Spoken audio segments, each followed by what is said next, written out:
할렐루야. 네, 이 새벽에 나오신 여러분 위에 우리 주님의 축복과 은혜가 넘치기를 간절히 바랍니다. 시편 17편은 제목이 다윗의 기도다 이렇게 소개되고 있습니다.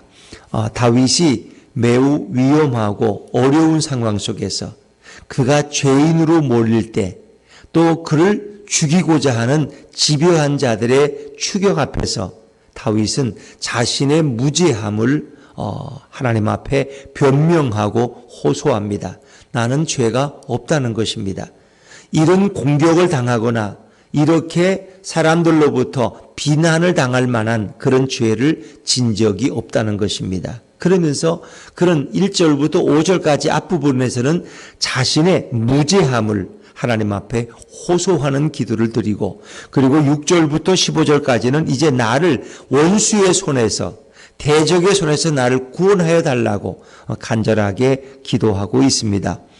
특별히 다윗이 처한 상황은 사울 왕으로부터 그가 집요하게 추격을 당하고 그가 엔게디 동굴로 가서 숨고 광야에서 방황하던 그런 시절의 시로 우린 일반적으로 생각합니다마는 정확한 배경은 알 수 없습니다. 그런데 우리가 하나 특이한 것은 다윗은 나는 범죄하지 않았다는 것입니다. 나는 한 번도 탈선한 적도 없고 그릇된 길로 간 적도 없다는 것입니다. 나는 무죄하고 나는 결백하다는 것입니다. 그래서 이 본문을 보면서 어떤 분들은 우리가 신앙생활을 하면서 범죄하지 않을 수 있다. 이제 그렇게 주장하는 설교자들도 종종 있습니다. 왜? 우리는 마음을 원이로 돼 육신이 약해서 이렇게 또 범죄할 수밖에 없습니다. 또 이렇게 결심하지만 또 와서 하나님 앞에 죄를 고백하고 또 용서를 빌고 그렇게 하는데, 오늘 시인의 고백을 보면 나는 범죄한 적이 없다는 거예요. 나는 죄를 앞으로도 짓지 않겠다는 것입니다. 그래서 어떤 설교자들은 이 본문을 가지고 자기도 전에는 이제 그렇게 설교했는데 인간은 다 연약하기 때문에 또 죄를 질 수밖에 없고 또 그렇게 살아가는데, 이 본문을 보니까 오늘 다윗은 자신은 앞으로도 범죄하지 않겠다는 거예요. 지금까지도 죄를 짓지 않았지만 그렇게 또 그런 주장한다는 거예요. 그래서 정말 또 그럴 수 있는가? 우리는 이제 이 갈등이, 왜? 이 본문을 놓고 다양한 설교자들이 각자 다르게 설교를 하기 때문에, 또 우리는 욥기서를 보면서 어떤 생각을 했어요? 욥이 자기가 죄가 있다 그랬어요? 없다 그랬어요? 없다 그랬어요.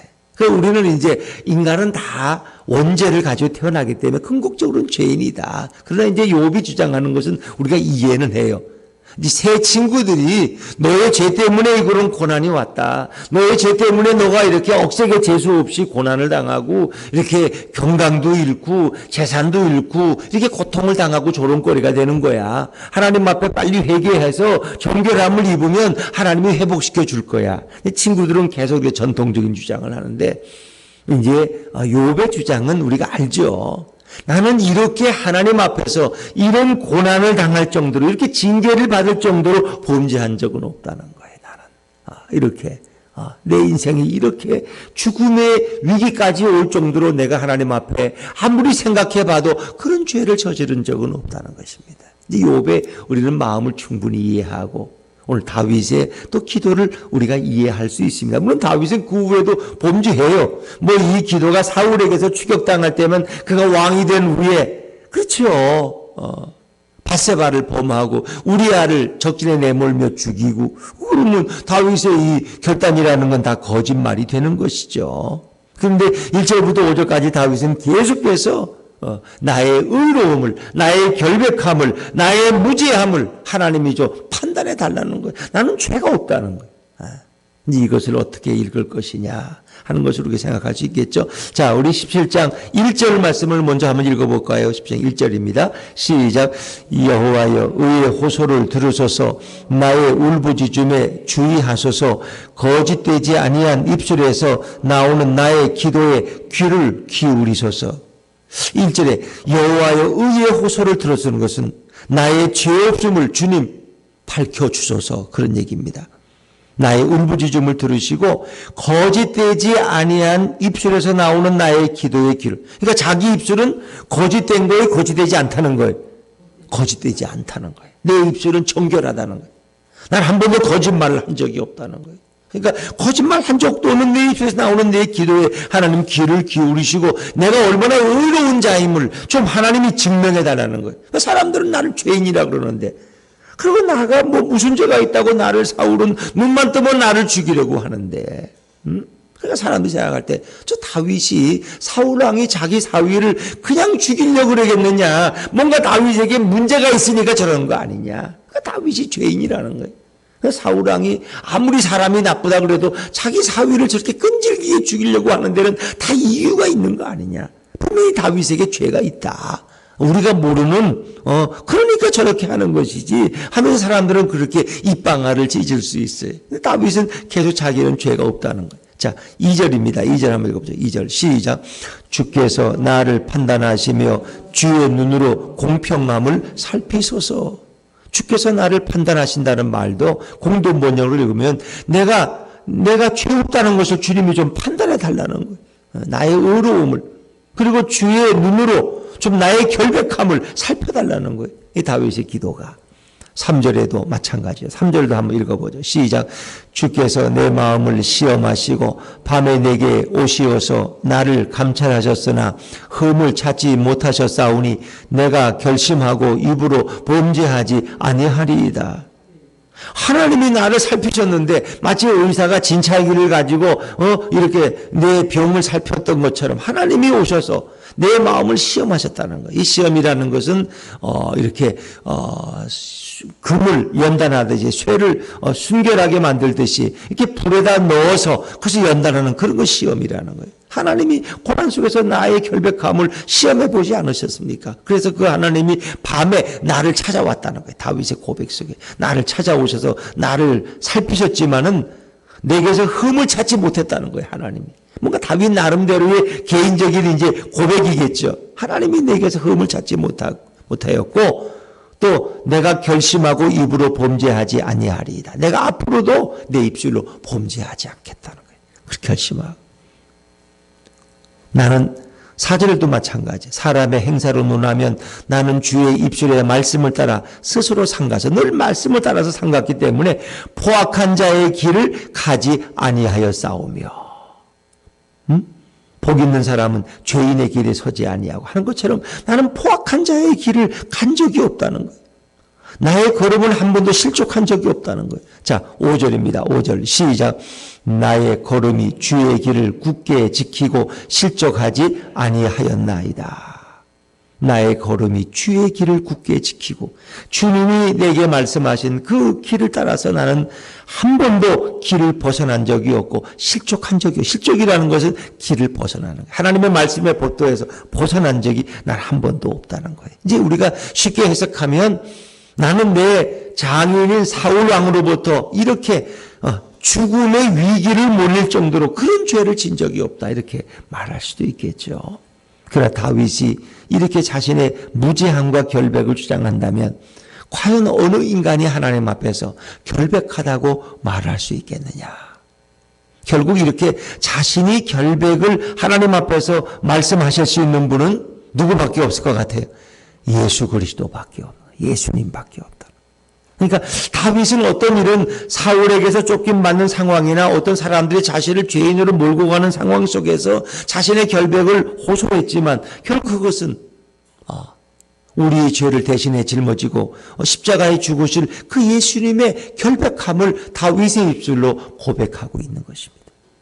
예수님이 이런 고난의 길을 갈 때 사람들은 저 예수가 죄가 많다, 더구나 십자가에는 아무나 죽는 게 아니다, 나무에 달린 자마다 저주받은 자인데 저 예수가 얼마나 죄가 많으면 저렇게 저런 일을 당하냐 하고 말하지만 예수님의 결백은 나는 죄가 없다는 거예요. 욥이 마치 예수님의 무죄함을 증명하듯이 그가 계속해서 자신의 무죄함을, 결백을 호소했듯이 바로 오늘 다윗이나 욥은 예수님의 결백함을, 그러니까 그분은 아무런 죄가 없음에도 불구하고 왜 십자가에 죽으셔만, 왜 죄인의 자리에 서야만 했느냐?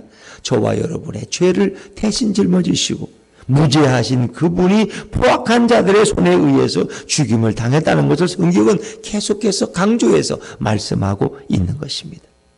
자, 6절부터 마지막 15절까지는 이제 다윗의 기도, 표면적인 다윗의 기도를 읽으면 이 고난에서 나를 구원해 달라는, 나를 죽이려고 하는 내 원수들, 대적들에게서 나를 구원해 달라는 이제 그런 기도를 계속 드리죠. 근데 이제 예수님이 이런 고난의 자리에 서고 이럴 때 예수를 죽이려는 자들로부터 예수님이 어떤 하나님의 보호를 요청하는 기도를 들을 수 있지 않았느냐. 왜냐하면 예수님이 아무 때나 죽으실 수 있는 게 아니에요.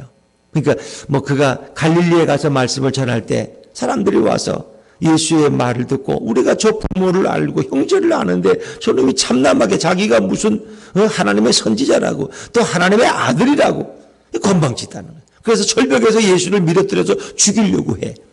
그러나 예수님은 때가 되지 않았기 때문에 그들을 피해서 그 위기를 모면하시고, 성전에서도 예수님이 말씀 전할 때 그들이 돌을 들여서 예수님을 치려고 하지만 예수님은 그 위험한 자리를 피하십니다. 그러니까 왜 사울이 그렇게 다윗을 미워하고 죽이려고 했을까? 무슨 다윗의 아버지 이새가 무슨 사울에게 돈을 꾸고 나서 안 갚아서 그런가? 이자를 안 갚아서 이렇게 미워하나? 하여튼 집요할 정도로 미워해. 죽이려 그래. 물론 우리가 이유는 알죠. 그러나 너무 심할 정도로.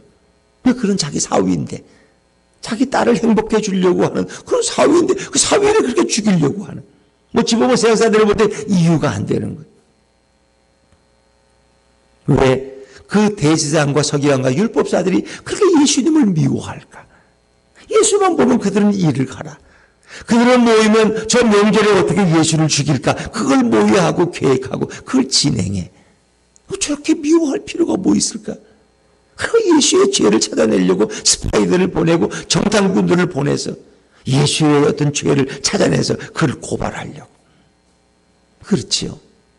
그런 집요한 자들에게서 결국은 예수님은 아직 내 때가 되지 않았기 때문에 하나님 나를 구원해 달라고 이제 그렇게 기도하실 수 있겠죠. 예수님이 공생에 3년 동안 예수님은 그 때를 알기 때문에 때가 되지 않기까지는 예수님은 예루살렘에 올라가지도 않으셨고, 때가 되었을 때 예수님은 자신의 목숨을 로마 군병들에게 내어주는 거예요. 때가 되지 않았으면 예수님은 그 자리를 또 피하셨겠죠. 그러면서 자신을 죽이려고 하는 모함하는 그 원수들로부터 자신을 보호해달라는 그런 기도를 예수님은 충분히 하실 수 있어요. 근데 우리는 생각할 때 예수님이 하나님이신데 누구한테 기도해? 그러나 그걸 아셔야 돼요. 예수님은 인생을 가지고 오셨기 때문에, 인간의 몸을 입으셨기 때문에 일단은 이 모든 것을 하나님 앞에 기도합니다. 그분이 하나님이면 새벽 민명에 나가서 기도할 게 뭐 있어. 자기가 하나님인데. 안 그래? 그러나 예수님은 이 땅에 내려오신 인자이시기 때문에, 인간의 몸을 입고 오시기 때문에 인간이 당하는 고통과 괴로움과 배고픔과 굶주림을 다 경험하고 계시기 때문에 그분은 하늘 아버지 앞에 늘 나가서 기도해서, 그것도 아침에 가서 기도하고 그것이 또 부족해서 저녁에 겟세마네 동산에 가서 또 기도해서 밤을 새면서, 그리고 마지막 십자가를 지기 전에는 밤을 새면서 기도하셔서 자신의 기도가 힘드니까 자신의 제자들을 통해서 자신과 함께 기도해 달라고.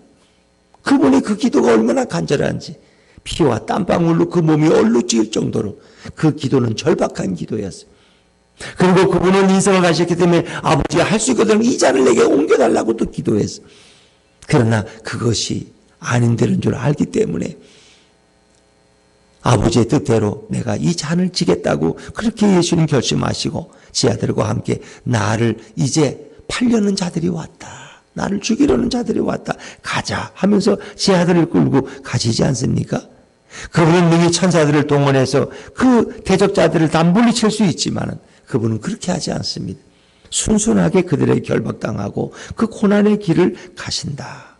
그래서 어떤 이 다윗의 이런 대적에게서 구원해달라는 어떤 기도의 의미는 충분히 예수님의 기도를 미리 예표하는 그런 기도로 우리가 읽을 수 있겠다 하는 생각을 해봅니다. 자, 7절, 8절, 9절 말씀 7절, 8절, 9절 말씀 같이 읽죠. 시작. 주께 피하는 자들을 그 일어나 치는 자들에게서 오른손으로 구원하시는 주여, 주의 기이한 사랑을 나타내소서. 나를 눈동자같이 지키시고 주의 날개의 그늘 아래에 감추사 내 앞에서 나를 압제하는 악인들과 나의 목숨을 노리는 원수들에게서 벗어나게 하소서. 다윗이 드리는 기도로 읽으면 또 그 기도예요. 그러나 오늘 예수님이 아직 죽음의 때가 되지 않았을 때, 그를 죽이고자 하는 원수들에게 둘러싸여 있을 때 예수님도 오늘 이 기도를 하나님 앞에 기드릴 수 있어요. 7절에 주께 피하는 자들은 의로운 자들이죠. 일어나서 치는 자들에게서 오른손으로 구원하시는 주여, 주의 귀한 사랑을 나타내셔서 한결같은 사랑으로 나를, 주께 피하는 자들을 보호하시는 주의 능력의 오른손으로 나를 보호해달라고, 눈동자같이 나를 지켜달라고, 주의 날개 그늘 아래 나를 숨겨달라고, 다윗의 기도로 읽을 수 있고, 또 그 다윗의 기도는 결국 예수님의 기도를 미리 우리에게 예표해 주고 있다. 그렇죠? 특별히 10절에 보면, 10절 한번 읽어보죠. 10절과 11절 한번 읽어보시죠. 시작. 그들의 마음은 기름에 잠겼으며 이제 우리가 걸어가는 것을 그들이 애워싸서 노려보고 땅에 넘어뜨리려 하나이다. 그렇습니다. 그들의 마음은 기름에 잠겼다. 이 표현은 쉬운 표현은 아닙니다만은 육체의 기름이 이렇게 쪄서 살이 비둔해질 수도 있지만은 그들의 마음, 그들의 영혼의 기름이 비계가 찐 거예요. 기름이 찐 거예요. 그것은 뭐예요? 아주 마음이 살이 쪄서 교만하고 완악한 그런, 그들이 누구예요? 결국은 대제사장과 율법사들과 서기관들. 그들의 마음, 예수님을 쳐서 지금 죽이고자 하는 그 원수들의 마음은 정말 살찐 그 기름과 같은 교만함으로 가득 차 있고, 그들의 입은 교만하게 말한다. 그렇지, 한결같이 자신들은 율법으로 의롭고 율법을 다 지켰고, 저 갈릴리 예수는 꼴도 보기 싫고, 저 아무것도 볼품도 없고 뿌리도 없는, 근원도 없는 분이 와서 지가 선지자라고, 무슨 하나님의 아들이라고 건방진 말을 하고, 그들의 말은 한없이 예수님을 교만하게 멸시하면서 말하죠. 11절, 이제 우리가 걸어가는 것을 그들이 애워싸서, 예수님이 시아들과 함께 걸어가고 말씀을 전할 때마다 그들은 애워싸서 지켜보고 노려보고, 그리고 저 예수를 어떻게 땅에 넘어뜨리려고 그들은 늘 모의를 꾸미는 자들이, 마치 그들은 어떻게 숨어있다가 지나가는 자를 집어삼키려 하는 사자들처럼 날카로운 이빨을 드러낸다는 거예요. 자, 12절 말씀에 12절 13절 시작. 그는 그 움킨 것을 찢으려 하는 사자 같으며 은밀한 곳에 엎드린 젊은 사자 같으니이다. 여호와여, 일어나 그를 대항하여 넘어뜨리시고 주의 칼로 악인에게서 나의 영혼을 구원하소서. 다윗의 기도로 읽으셔도 좋고, 또 예수님이 드리는 기도를 다윗이 미리 우리에게 예표하고 있는 기도로 읽으셔도 무방한 것입니다. 예수님을 생명을 빼앗으려고 하는, 그를 넘어뜨리려고 하는 그 젊은 사자같이, 움킨 사자같이, 또 사단은 또 뭐예요? 마귀는 우는 사자같이 일어나면 산길자를 찾고 성도들을 넘어뜨리려고 하는 사단의 그런 하수인들. 그렇죠. 그래서 여호와여, 일어나소서, 마치 잠자리에 누워 계시는 하나님을 흔들어 깨우는 신인 동용문적 표현. 왜? 하나님이 늘 내 가까이 계시니까, 하나님 좀 저들에게서 나를 보호해 주십시오. 주의 그 날카로운 칼로 악인에게서 나의 영혼을 구원해 달라고 드리는 그런 기도. 그렇죠? 이것은 다윗의 기도로도 예수님의 기도로도 읽을 수 있다. 그런데 이제 14절 말씀, 15절 말씀이 굉장히 중요한 이제 부분인데, 14절 한번 읽어보죠. 14절입니다. 시작. 여호와여, 이 세상에 살아있는 동안 그들의 분깃을 받은 사람들에게서 주의 손으로 나를 구하소서. 그들은 주의 제물로 배를 채우고 자녀로 만족하고 그들의 남은 산업을 그들의 어린 아이들에게 물려주는 자니이다. 자, 일반적인 악인들로 보면은 그냥 의로운 다윗을 이렇게 의로운 사람을 넘어뜨리려고 하는, 모함하는 그 악인들로 보면, 악인들도 이 땅에서 강성하고 잘 먹고 잘 살고, 더구나 그 재산을 자식들에게 물려주기까지 해. 이제 그렇게 읽을 수도 있어요. 욥기서를처럼 읽으면 그러나 오늘 다윗의 입장에서 읽으면 다윗을 죽이려는 자들은 뭔가 분깃이 재산이 많은 자들이야. 그들은 많은 땅과 많은 권력과 그런 걸 가지고 있는 자들이야. 근데 그들에게서 나를 구원해달라는데 그들은 어떤 자들이냐? 주의 재물로 배를 채움. 주의 재물. 주의 재물이라는 건 주의 성전의 곳간에 있는 재물들로 배를 채우는 자들. 뭐예요? 그 당시에 제사장들 중에도 다윗을 죽이려는 일에 동참한 사울 편의 선자들도 있을 수 있겠죠. 그런 자들을 가리켜. 그들의 자녀들이 제사장이 되고, 그 자녀들에게 또 그들의 재산을 물려주는, 제사장직위도 물려주는 그런 자들도 있을 수 있겠죠. 또 악인들의 어떤 끊임없는 그들의 어떤 그런 집권하는 세력들을 가리킨다고 보는데, 만약에 이것을 예수님의 기도로 본다면 여러분 어떻습니까? 예수님을 죽이고 모함하려고 하는 대지상과 서기관들과 율법사들, 그들은 분깃이 있어요, 없어요? 그런 많은 분깃을 가진 자들이에요. 많은 재산과 땅을 가진 자들이에요.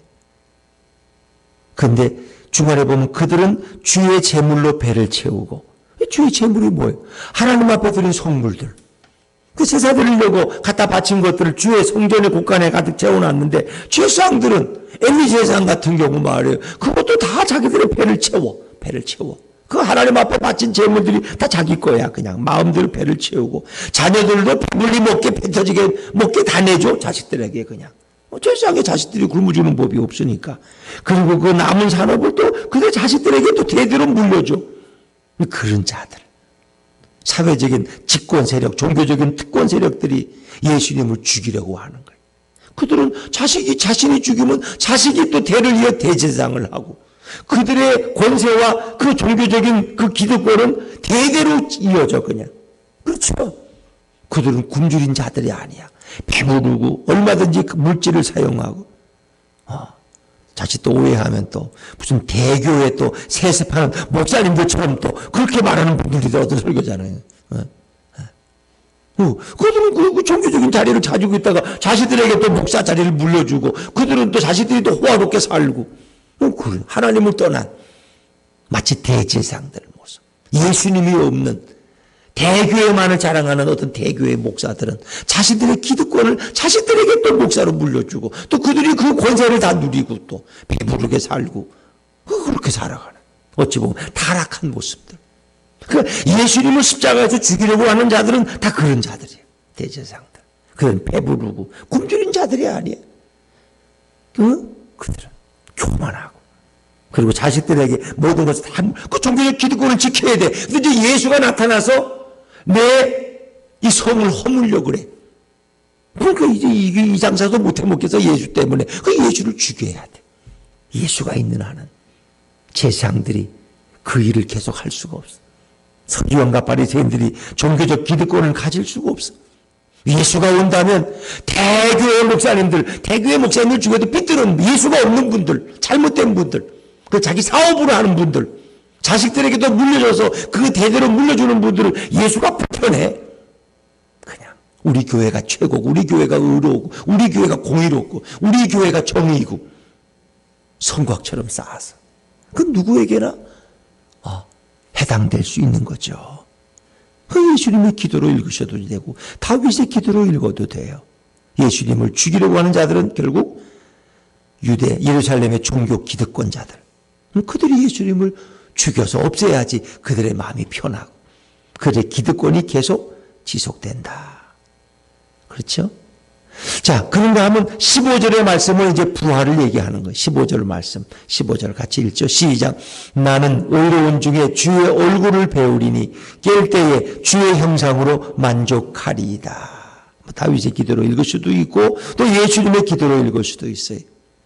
예수님은 끝까지 그 불의함이 없이 그 결백함을 가지고 결국 십자가에 마지막 죽으시겠죠. 예수님은 언제나 하나님 앞에서 그렇게 무죄하셨고 결백하셨어요.